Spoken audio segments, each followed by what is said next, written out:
Hello, ഇനി നമ്മുടെ വീടിൻ്റെ അടുത്ത് തന്നെയുള്ള ഒരു ലൊക്കേഷനിലാണ്. ഇൻട്രോ ഷൂട്ട് ചെയ്യാൻ പറ്റിയ ലൊക്കേഷൻ ആയതുകൊണ്ട് മാത്രം നമ്മളിവിടെ നിന്നതാണ്. ഇന്ന് നമ്മൾ ഉണ്ടാക്കാൻ പോകുന്നത് ഉഴുന്നുവടയാണ്. എങ്ങനെ ഉണ്ടാക്കാൻ നോക്കാം. നമ്മൾ ഉഴുന്നുവട ഉണ്ടാക്കാൻ വേണ്ടിയിട്ട് 1 കപ്പ് ഉഴുന്ന് വെള്ളത്തിലിട്ട് വെച്ചിട്ട് കുതിർത്ത് നന്നായിട്ട് കഴുകി വാർത്ത് വെച്ചിട്ടുണ്ട്. 1 കപ്പ് ഉഴുന്നാണ് ഞാൻ അളവ് പറയുന്നതല്ല, 1 കപ്പ് ഉഴുന്നിലേക്കുള്ളതാണ്. 2 മണിക്കൂറൊക്കെ കുതിർത്താൽ തന്നെ പെട്ടെന്ന് ആവും. പക്ഷേ ഞാനിപ്പോൾ ഇവിടെ ഒരു 3-4 മണിക്കൂറൊക്കെ കുതിർത്തിട്ടുണ്ട്. ഉഴുന്ന് പെട്ടെന്ന് തന്നെ ശരിയായി വരുന്നതാണ് സാധാരണ. ഇനി നമുക്ക് അരച്ചെടുക്കണം. അരയ്ക്കുമ്പോൾ ശ്രദ്ധിക്കേണ്ടത് പരമാവധി വെള്ളം കുറച്ചിട്ട് വേണം അരയ്ക്കാൻ. അതുപോലെ തരിയായിട്ട് വേണം അരയ്ക്കാൻ. നല്ല പേസ്റ്റായിട്ട് അങ്ങനെ അരയരുത്. ചെറിയ തരികൾ ഉണ്ടാവണം. എല്ലായിടത്തും ഈവനായിട്ട് ഒരുപോലെ ആവണം. കുറച്ച് സ്ഥലം നന്നായി അരിഞ്ഞതും കുറച്ച് സ്ഥലം അരയാത്തതും അങ്ങനെ വരരുത്. ചെറിയ തരികളാവണം. അപ്പോൾ നമ്മൾ അരയ്ക്കുമ്പോൾ ഇടയ്ക്കിടയ്ക്ക് ഒന്ന് സ്പൂൺ വെച്ച് ഇളക്കി കൊടുക്കുക. ഞാൻ ഒരു 1/4 കപ്പിൻ്റെയും പകുതിയാണ് വെള്ളം ഒഴിച്ചു കൊടുത്തിട്ടുള്ളത്. പല മിക്സിക്കും പല പോലെ ആയിരിക്കും. ചില മിക്സിക്ക് ഒരുപാട് വെള്ളം ഉണ്ടെങ്കിലേ അരിയുള്ളൂ. ഇപ്പോൾ ഇതാ ഞാൻ അരച്ചിട്ടുണ്ട്. ഇതിങ്ങനെ കണ്ടോ, ഐസ്ക്രീം പോലെയാണ് ഇരിക്കുന്നത്. വളരെ കുറച്ച് വെള്ളം ഒഴിച്ച് പരമാവധി വെള്ളം കുറച്ച് ഒഴിച്ചിട്ട് വേണം അരച്ചെടുക്കാൻ. ചെറിയ തരികൾ ഉണ്ടാവണം, അല്ലെങ്കിൽ വട അങ്ങ് ഹാർഡായി പോവും. ചെറിയ തരികൾ ഉണ്ടാവണം. ഇതിലൊരു സീക്രട്ട് ഇൻഗ്രീഡിയൻറ്റ് ചേർക്കുന്നുണ്ട് നമ്മൾ. അത് അരിപ്പൊടിയാണ്. നമ്മൾ പത്തിരിക്കൊക്കെ ഉള്ള അരിപ്പൊടി. 1 കപ്പ് ഉഴുന്നിലേക്ക് ഞാൻ 2 ടേബിൾ സ്പൂൺ അരിപ്പൊടിയാണ് ഇട്ട് കൊടുത്തത്. ഈ അരിപ്പൊടിയാണ് ഇതിൻ്റെ സീക്രട്ട് ഇൻഗ്രീഡിയൻറ്റ്. ഇത് ചേർത്ത് കഴിഞ്ഞാൽ വടയുടെ പുറം ഭാഗം ഇങ്ങനെ ക്രിസ്പി ആയിരിക്കും, അകം ഭാഗം നല്ല സോഫ്റ്റായിട്ടും ഇരിക്കും. അതിന് വേണ്ടിയാണ് ഇത് ചേർക്കുന്നത്. ഇനി ഇത് നമ്മൾ അങ്ങനെ എല്ലായിടത്തും എത്തത്തക്ക രീതിയിൽ നന്നായിട്ട് മിക്സ് ചെയ്യണം. അത് ഞാനിപ്പോൾ സ്പൂൺ വെച്ചിട്ട് തന്നെയാണ് ചെയ്യണത്. സാധാരണ ചിലരൊക്കെ വടയ്ക്ക് വേണ്ടി അരച്ചാൽ 5 മിനിറ്റ് 10 മിനിറ്റ് വെച്ചിട്ട് ഉടനെ ചുട്ടെടുക്കുകയാണ്. പക്ഷെ ഞാൻ അങ്ങനെയല്ല ചെയ്യണത്. അത് ഒരു 8 മണിക്കൂർ നേരം നമ്മൾ ഫെർമെൻറ്റേഷന് വേണ്ടി വെക്കുന്നുണ്ട്. ഇപ്പോൾ ദോശമാവ് ഇഡ്ലിമാവൊക്കെ വെക്കണ പോലെ ഞാൻ രാവിലെ ഉണ്ടാക്കാൻ വേണ്ടിയിട്ട് രാത്രിയെ അരച്ച് വെച്ചിട്ടുള്ളതാണ്. ഇപ്പോൾ രാവിലെ നമ്മൾ എടുക്കുകയാണ്. അതിലേക്ക് കുറച്ച് ഇൻഗ്രീഡിയൻസും കൂടി ചുടുന്നതിന് മുമ്പ് ചേർക്കാനുണ്ട്. ഒരു സവാള, ചെറിയൊരു സവാളയുടെ പകുതി അരിഞ്ഞു വെച്ചിട്ടുണ്ട്. കറിവേപ്പില, ഇഞ്ചി ചെറുതായിട്ട് അരിഞ്ഞത്, പച്ചമുളക് ഞാൻ 1 എടുത്തിട്ടുള്ളൂ. കുറച്ച് സാമ്പാർ പൊടി ഉണ്ട്. അത് ഓരോരുത്തരുടെ ഇഷ്ടത്തിനനുസരിച്ച് ചെയ്യാം, വേണ്ടെങ്കിൽ ഒഴിവാക്കാം, പക്ഷേ ടേസ്റ്റാണ്. അതുപോലെ കുരുമുളക് പൊടി ഒരു 1/4 ടീസ്പൂൺ എടുത്തിട്ടുണ്ട്.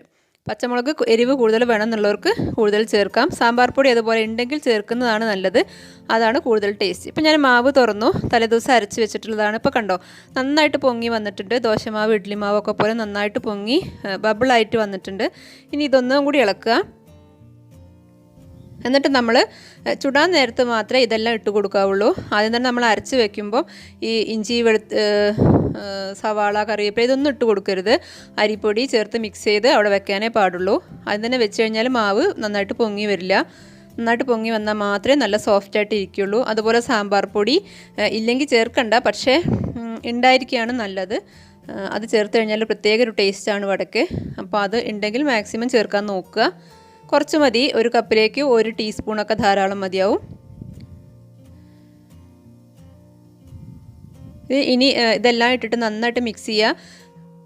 ഇനി പാകത്തിന് ഉപ്പിട്ട് കൊടുക്കുക. ഉപ്പ് ഒരിക്കലും നേരത്തെ തന്നെ ഇടരുത്.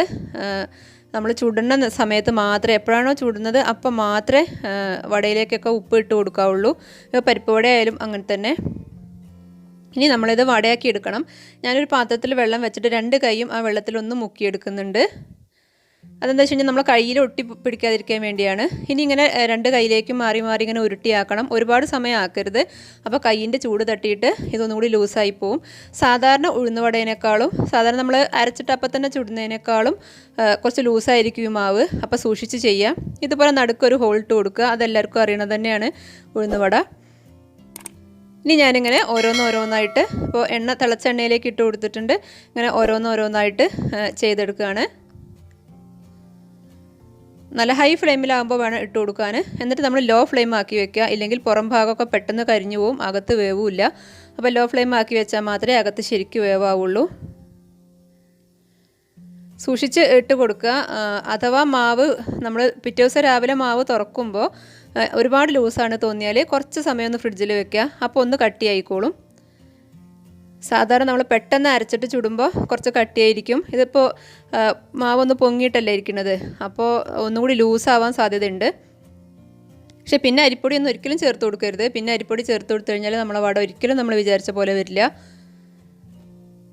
അതുപോലെ ഈ ഉള്ളി, ഈ സംഭവങ്ങളൊന്നും, ഇഞ്ചി, പച്ചമുളക്, ഇതൊന്നും നമ്മൾ തലേദിവസം ഒരിക്കലും ഇട്ട് കൊടുക്കരുത്. ഉപ്പും അതുപോലെ തന്നെ ഇട്ട് കൊടുക്കരുത്. അതെല്ലാം ചൂടാൻ സമയത്ത് മാത്രം ഇട്ടാൽ മതി. നല്ല ഹൈ ഫ്ലെയിമിലാകുമ്പോൾ ഇട്ട് കൊടുക്കുക.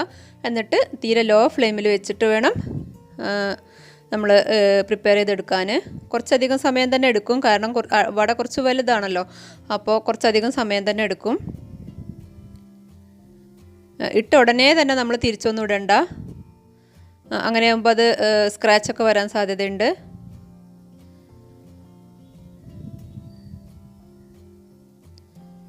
സൂക്ഷിച്ച് ചെയ്യുക. വട ഒന്നും സെറ്റായി കഴിഞ്ഞതിന് ശേഷം മാത്രം നമ്മൾ തിരിച്ചിട്ടാൽ മതി. ഇട്ട ഉടനെ തിരിച്ചിടേണ്ട ആവശ്യമില്ല. ഇപ്പം ഞാനിങ്ങനെ 1 കപ്പ് ഉഴുന്നെടുത്തപ്പോൾ എനിക്ക് 8 എണ്ണമാണ് കിട്ടിയത്. 8 അല്ലെങ്കിൽ മാക്സിമം 9 അത്രേ കിട്ടുള്ളൂ. ഈ വലുപ്പത്തിൽ ചെയ്യുമ്പോൾ സാധാരണ നമ്മൾ ഉഴുന്നുവട ഈ വലുപ്പം തന്നെയാണല്ലോ ഉണ്ടാവുക. അപ്പോൾ 8 എണ്ണമാണ് കിട്ടുക.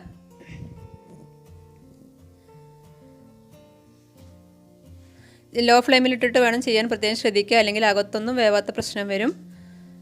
അതുപോലെ നമ്മൾ കയ്യിലിട്ടിട്ട് അങ്ങോട്ടും ഇങ്ങോട്ടും ഇങ്ങനെ റോൾ ചെയ്യുമല്ലോ, ഇത് ഉരുളയാക്കിയിട്ട്. അത് ഒരുപാട് സമയം ചെയ്യരുത്, 2-3 പ്രാവശ്യമൊക്കെ ചെയ്യാവുള്ളൂ.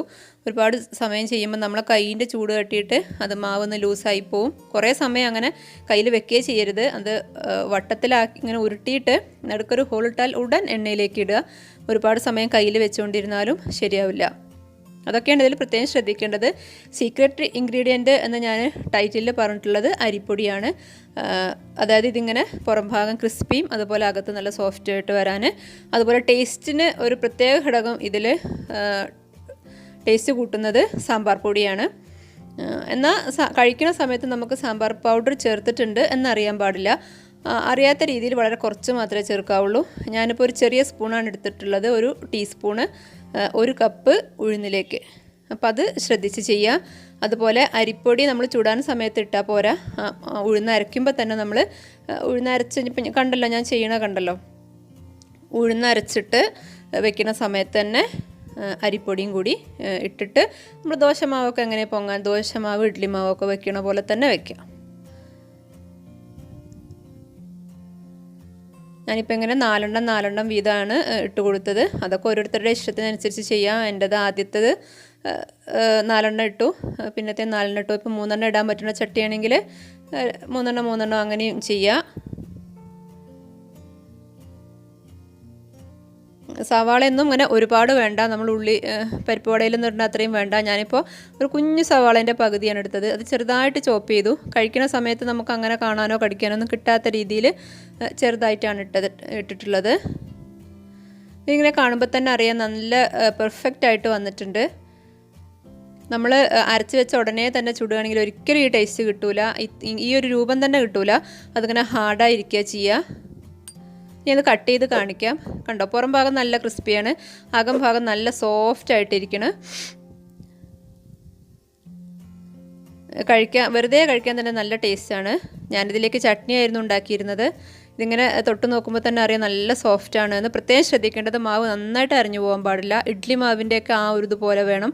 അപ്പോൾ കണ്ടോ നല്ല പെർഫെക്റ്റ് ആയിട്ട് വന്നിട്ടുണ്ട്. നമ്മൾ തലേദിവസം ഇപ്പോൾ ദോശമാവൊക്കെ ദോശയുടെ കൂടെയാണ് നമ്മൾ ഉണ്ടാക്കുന്നതെങ്കിൽ തലേദിവസം ദോശമാവ് അരയ്ക്കണ കൂടത്തിൽ ആ സമയത്ത് തന്നെ അരച്ച് വെക്കുക. അതെല്ലാം 4 മണി ചായക്കാണ് ഉണ്ടാക്കുന്നതെങ്കിൽ നമ്മൾ രാവിലെ തന്നെ അരച്ച് വെക്കുക. 10 മണിയൊക്കെ ആകുമ്പോഴും അരച്ച് വെച്ചാൽ മതി. രാവിലെ എണീറ്റ ഉടനെ ഉഴുന്ന് വെള്ളത്തിലിട്ടാൽ ഒരു 8 മണി 9 മണിയാകുമ്പോഴേക്കും അരച്ച് വെച്ചാൽ, രാവിലെ 6 മണിക്കൊക്കെ എണീക്കുന്നവരുടെ കാര്യം കേട്ടോ പറഞ്ഞത്, അങ്ങനെ വെച്ചാൽ ഉണ്ടാക്കിയെടുക്കാവുന്നേ ഉള്ളൂ. 10 മണിയൊക്കെ ആകുമ്പോൾ അരച്ച് വെച്ചാൽ വൈകുന്നേരം ഉണ്ടാക്കുക, അടിപൊളിയായിട്ട് വരും. വീഡിയോ എല്ലാവർക്കും ഇഷ്ടമായി എന്ന് വിചാരിക്കുന്നു. എല്ലാവരും ട്രൈ ചെയ്ത് നോക്കുക. വീഡിയോ ഇഷ്ടമായാൽ ചാനൽ സബ്സ്ക്രൈബ് ചെയ്യുക, ലൈക്ക് ചെയ്യുക, കമൻറ്റ് ചെയ്യുക. വീണ്ടും നല്ലൊരു വീഡിയോ ആയിട്ട് ഞാൻ വരും. താങ്ക്